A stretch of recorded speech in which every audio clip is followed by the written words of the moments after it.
I'm Al Greene. I'm a lawyer. I live in Houston, Texas. I was hospitalized with a pneumothorax, or a collapsed lung.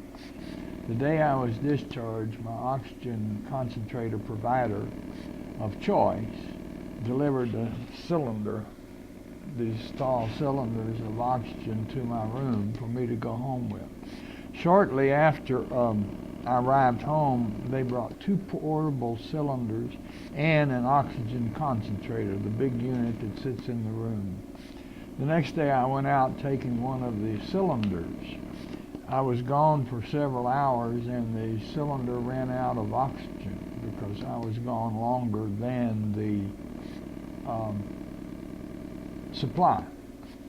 And I realized I couldn't work, go out, or do anything, or follow my normal daily routine unless I had something else. So I contacted my oxygen provider, and they provided me with this portable oxygen concentrator, which I carry with me. And it enabled me to get out of the house and lead an active and productive life. The cylinders are too confining. I'm a lawyer, I practice law, I try lawsuits, I pay taxes and Social Security withholding.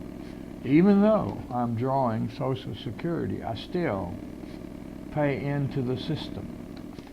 The last 2 weekends in May 2013, I have driven one trip to Arkansas and another to Lafayette, Louisiana. I've driven over 1,000 miles in those 2 weekends. And one was for a family funeral. The cylinders would not have been adequate because my prescription is for oxygen 24/7. And so I took my portable oxygen concentrator with me and was able to make the trips. Without it, I would not have been able to make those 2 trips and would not have been able to attend that family funeral, which was very important to me. I cannot practice law, work, and pay taxes unless I have the portable concentrator. It is my opinion that the current situation is they're really trying to kill people like me by taking our oxygen away from us or limiting it. My reaction is they want me to sit in a rocking chair and not do anything, and I don't like that. I'm too active. I'll sit there and die. Maybe that's what they want. I don't know. But I know I get real upset about this. For me, this is a life-threatening situation, very disturbing. My provider of choice is given outstanding service. And I'm not doing this for my provider. I'm doing this for me and others in my situation who are being victims of the process. It's just not right. You just shouldn't take people, even though we're old. I started paying into Social Security when I was 12 years old.